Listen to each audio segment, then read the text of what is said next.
Gjithmonë kur ndalim me këto fjalë profetike të nderuarit e mi, më shkon mendja tek një ndodhi e dietarit të shuar Ali Tantawi, Zoti e mëshiroft, i cili tregon një ngjarje të tij dhe thotë,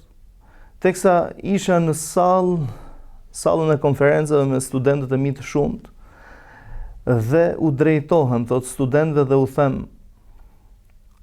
a ka mundësi që nëse dikush vjen në këto çaste dhe thot kam në dispozicion vetëm 15 minuta, a është e mundur t'ja prezantosh atij Islamin, pra përmbajtjen e Islamit, çfarë përmban Islami, ta prezantosh atë në mënyrë të përgjithshme? Thot dhe studentët nisën me radhë, njëri duke thënë që diçka e tillë është e pamundur, sepse kemi kapitullin e besimit, kemi kapitullin e adhurimeve, në kapitullin e adhurimeve kemi namazin, tek namazi kemi pastërtinë, kemi gjërat e pista, çfarë e prish ose çfarë nuk e prish namazin. Më pas kemi agjërimin, se kur hyn agjërimi, cilat janë kriteret e atij i cili obligohet me agjërimin, zekati, xhallahu e kështu me radhë, duke përmendur më pas edhe aspekte të tjera të cilat kanë lidhje me gjykimin, pra me çështjen e gjykatave. I thash, o vëllezërit e mi, përse i vështirësoni gjërat? Po a nuk është hadithi i Xhibrilit alayhis salam,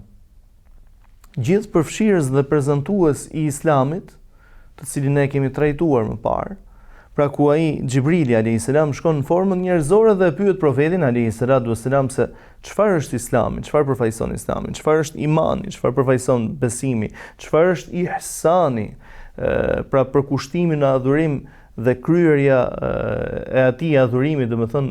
në masën më të mirë të mundshme.